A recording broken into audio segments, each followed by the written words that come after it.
We can start and stop at any time.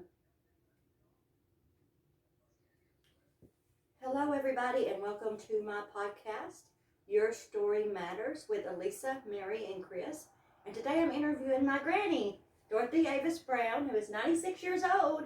And we're going to learn her secrets to longevity life. And like everybody, I want to know my family's story. I had no idea how I was going to take my podcast in what direction until my mom said the most astounding thing. She said, I wish I knew my mother and my father's story. And unfortunately, we don't have my grandfather around. But my grandmother can tell some of his story. And so, what you know about his story. And we want to know your story. 96 years old, you've lived a life, almost a decade long. And you're still going. You're still sprite. And so, here's the story of Dorothy Avis Brown.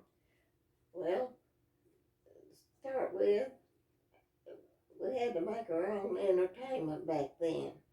How old were you? And the first thing, every little girl made a playhouse. And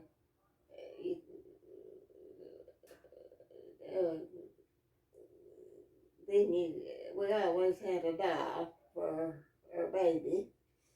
And some people had a little building. We did it.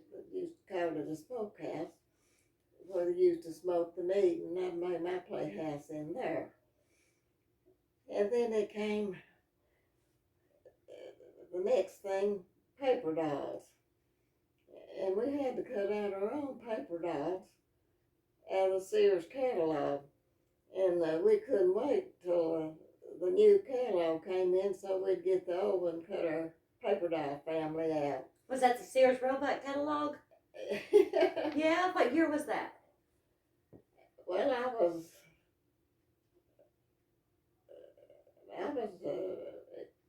about 30, I guess, 1930 or something like that. Okay, so Sears the catalogs was out then in 1930? Yeah. Wow. Okay, go on with your story. That was amazing to me. So, go ahead. And so we couldn't wait till the new Sears book came in, so we'd get that old catalog, cut our family out. And you'd cut your mother and daddy out, and then however many kids you wanted to cut out. And we made our house out of a pasteboard box and cut windows and stuff in it. And I would get a little toy car and pretend my family was in it going to church. And sometimes it'd be raining, they'd have to sit and wait till the rain quit to go in the church. And then after that, we played hide and seek. And the ones that was it had to hide their face till the rest of them hid themselves. And then we'd have to hunt them. And then after that, I joined the Cumberland Presbyterian Church and went there until I got married. And so my brother and I, Daddy had an old truck with big tires on it. We'd curl up in those tires and roll each other. I have a question. Did you ever play spin the bottle? Yeah. Yeah. Did you ever have to kiss a boy? No. No. Well, we had a church social once a month. Oh. And they'd have you to do certain things. And when spin the bottle, if it landed on you, you had to do whatever they wanted you to do. And so that was fun. Well, let's clarify this. Let's clarify this. When you spin the bottle, what did they ask you to do? Take a walk or do something silly or Oh, Oh, so y'all didn't kiss back then? No. No? Are you okay? So that wasn't part of the game back then? Yeah, that was part of the game. The kissing was? To do what? To kiss. To smooch. No. That wasn't part of the that was spin the bottle when I played it. When did. you spin the bottle and it landed on a guy, you had to kiss the guy and vice versa. Well, we probably did. Truth's coming out. And how old were you at that age when you joined the church? After that, it was the same year. I was 13 when I joined the church. And then the same year, Christmas came. And I told my parents I wanted a guitar. Uh-huh. And so Santa Claus brought me one. And my daddy, he used to play a banjo. They called it a banjo back then. Was it a banjo? Mm-hmm. Oh, because of where we're from? Was it a banjo? Yeah. And he could keep it tuned for me. And I had a book to show me the chords, and I taught myself to play. And me and my little sister, Billie June, sung at church about every Sunday. Yeah? And then when the preacher went to other churches, he'd take us with him to sing, and sometimes I'd be so nervous. No. Oh, and so I don't know what the next game was. We'd had an old iron wheel. I don't know where it came from. We called it scotching wheel, and you made your thing to roll it with. It's out of wire yourself, and so we didn't have all those electronics back then, so we just had to make our own entertainment. Yeah, sounds like fun. You know, kids today miss out on that. You know, in my childhood, you know, you're my granny, you know, we played outside. I mean, that was it. We made things up too. Yeah. We were creative and spent our whole days outside most of the time, barefooted and carefree. So what was your mom and dad's name? What team? I said, what was your mom and dad's name? Oh, Mary and Creed. And what did they do for a living? Mother never did work. She had to take care of all her kids. She had 4 kids to take care of. My daddy, at first, he had a logging truck, and sometimes he had to go wherever the logs were and stay away from home all week. And then he got in the mines, and was in the mining business for, I guess, till he retired. And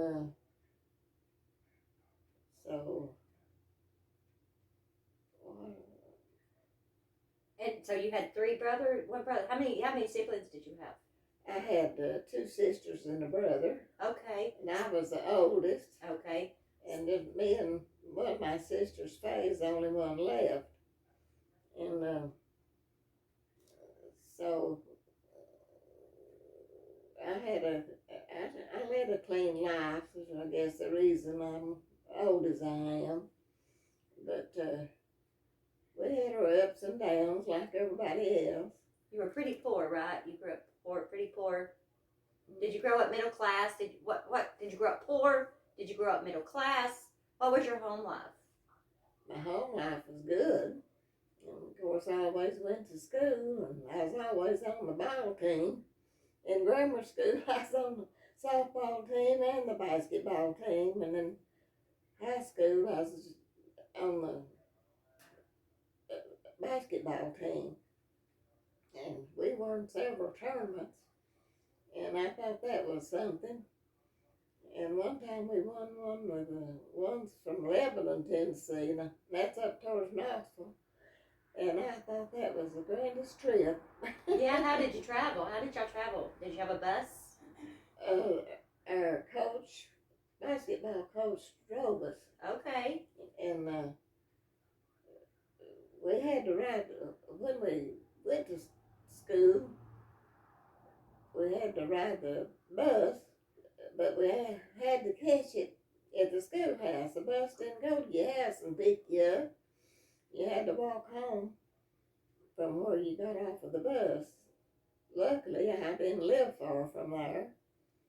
And so that's the way you are when you're young. Yeah. You had how? So you didn't have to walk hardly any at all. Just a little ways. I lived close enough that I could go home for my lunch at school and come back and play ball. Okay. So was it a small community that you grew up in? Everybody knew everybody? Yeah, the community of Cartwright, Tennessee. I grew Okay. up, and of course you know everybody. And then we got in the grocery store business, and you really knew everybody then that came to the store. And that was you and Pap. Me and my husband. Yeah, how did you meet Pap? Well, this is a long story. Well, let's go with it. When I got off of the bus at school, there was an army convoy, Jeep after Jeep, throwing out addresses to me. So you were a looker, is that what you're saying? I see where I get my looks. And when I got home, I said, Mother, I'm going to write to the one that will write the best. Now, why did you choose the one who wrote the best? It was Berkey. Okay, but why did you want the one that wrote the best? What was your That's reason? just the only way I could pick out which one to write to. So there was no rhyme or reason. It was just your way of saying, okay, this one. Okay, so you picked out Berkey, and that's not Pap. My Pap's name is Bill. Yeah, my husband was Bill, and so I wrote to him one time, and was stationed a long ways from home. Then they stationed him back Camp Forest at close to home, and one day at school they said, "You've got a phone call," and I went to the phone. It was Berkey. Okay. And he was gonna bring his friend with him, and that weekend, and Bill was his friend. Okay. And to start with, Berkey had told me he was 10 years younger than what he was. And so I told him to come to my grandmother's house at Dunlap because no transportation, it'd be easier for them. And so they were going to come that Saturday night, and Boots and I waited. Now, who's Boots? Boots was my aunt. That was her nickname. I called her Boots. Okay. And so something happened. They didn't make it to come that night, but they were late of getting there. And so we got ready to go to church, and we went by the drugstore to get something. And they said, "There's 2 soldiers looking for you all." And so it was raining. We got in the car, and they was walking up to Granny's house. Okay. And we picked them up and took them to church. Okay, better than taking them home to the bedroom. Yeah. No such thing. And, it was a different time back then. Yeah. Definitely. So we took them back, I believe, to Jasper to catch the bus back to the camp. And where did they come? Where were they stationed at that time? Camp Forest. Where's that at? It's in Tennessee. It's not far from here. Okay. And they came back the next time. They brought another guy with them, their friend. And Granny always had a good dinner for them, and everything. And I think it was Swiss steak or something she had, and this fellow they brought with them said, boys, you ought to eat some. It's better than it looks.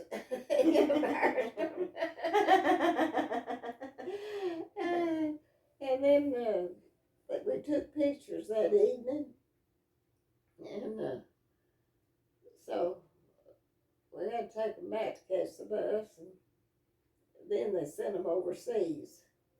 Oh, to World War II. And Bill was gone. We wrote to each other 2.5 years before the war was over. And when he came back, we got married. And he was on his 30-day furlough. He still had to go back and get his retirement. They retired him out of the Army instead of discharge. He got a medical retirement. He got 2 Purple Hearts. And so after that, sometimes I'd get the letters and part of it be cut out. They was censored you what you wrote, you know. Oh. And so that's. Was that for his protection? Huh? Why would they censor it? For his protection or? Stuff I guess you'd say about the Army or something. Okay. Mm-hmm. And so that's the way we met. But in the meantime, well, no, they came back once after that. Then we swapped. Berkeley was too old for me, and Bill was too young for booze. Mine. Oh, So through the letters we swapped. Oh, wow. And the next time, Berkey was with my aunt and I was with Bill. And after the war was over, we got married and had 3 girls. And of course, they're all married and families and grandkids of their own. And that's about the way I lived. You lived a pretty good life up until Pap got sick. Yeah, my papa got sick and had TB and had to, my daddy, not my papa, be in the hospital till he got well. Then after he still there, he'd get to come home, I think it's every 2 weeks, and we'd take him back, and we got in the store business, and we let him run the service station part. Your papa, your daddy? Yeah, my daddy. And we were in the store business for years. And in Cartwright? In Cartwright. Okay. Yeah. And he built living quarters at the store building, so we lived at the store. And that was it was a good time, but you had to work hard. And so you went through the when the mines, because you guys owned a store, you went through the turmoil because Pap sold to the Scouts when the mines went on strike. Wasn't there a big when he did what? When he sold to the Scouts, when the mines went on strike? Oh, yeah. And he sold to the Scouts. Wasn't there? Didn't they try to burn you guys out and everything? Well, we had people watching, so they wouldn't. And it was a bad time then, because some was wanting to be with the Union and some wasn't. And so we had to be careful at that time. And we had somebody staying in the store all night, so they wouldn't be damaging or burning or nothing. And of course we lived there too. And that went on for a long time. And then everything calmed down, and some of them never did come back to trade with us, but most of them did. There's two sides, one was for the union and one, some wasn't. The mines weren't for the union. And so everything got straightened out, and we were there a long time, and raised our kids there in the store. That's the way everything went. And now you're 96 years old, and you drove to what, a couple of years ago? You were still driving? Oh, yeah. I quit driving 2 or 3 years ago. Yeah. I didn't want to, but my kids kept on till I did quit driving. I could still drive it if I wanted to. And you say that your longevity is because you've lived a clean life. You've never smoked, never drunk. No. You eat an apple every night. Or what's your secret? I always, for my face and stuff, I always use Vaseline Intensive Care. So all these big, high dollar, expensive face creams you never use? No. No, and you don't have any wrinkles at all, hardly. Hardly. I know. Look at that. And I hope, that I'm aging as you are. I reckon I had good genes. I was blessed for not having many wrinkles. Yeah, that, and, living a clean, pure life. I've never known you to drink many caffeinated beverages, except coffee. No, I love my coffee. Yeah. So say coffee's not so bad for you guys. But no caffeinated Cokes, hardly, or, just, you do eat a lot of desserts, though. I'm telling on you. I've got a sweet tooth, for sure. That's where I got that, too. Okay, well, Granny, I'm going to come back and we're going to talk some more because your life is so fascinating. And we just touched on just the tip of it. Okay. And so you think about some more stuff that you would like us and your family to know, because this is a tribute